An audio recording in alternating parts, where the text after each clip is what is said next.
আগামী ২০৩০ ফুটবল বিশ্বকাপে ফুটবলের সর্বোচ্চ নিয়ন্ত্রক সংস্থা ফিফা থেকে এক বিশেষ সুবিধা পাচ্ছে ৩ বারের বিশ্ব চ্যাম্পিয়ন আর্জেন্টিনা সহ ৬ দেশ। ফিফার ১০০ বছর পূর্তি উপলক্ষে Argentina, Uruguay, Paraguay, Spain, Portugal ও মরক্কো এই ৬ দেশকে বাছাই পর্ব খেলতে হবে না।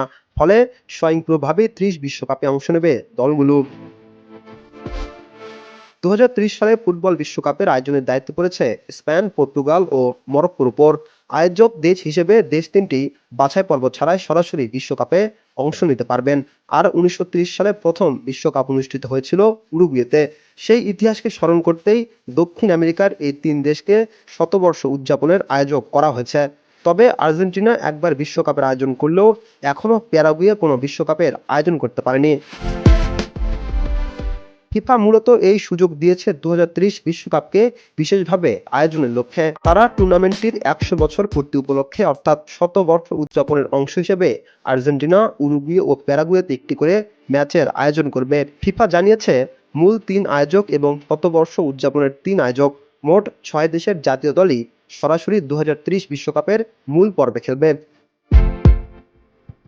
তবে এই সিদ্ধান্ত ঘিরেও বিতর্ক কম নয়। বিশেষ করে ৬টি দেশের সরাসরি বিশ্বকাপের অংশগ্রহণের সুযোগ লাতিন অঞ্চলের বাছাই পর্বের প্রতিযোগিতার গুরুত্ব ও মর্যাদা কমে যেতে পারে। রাকিব হাসান, ইত্তেফাক নিউজ।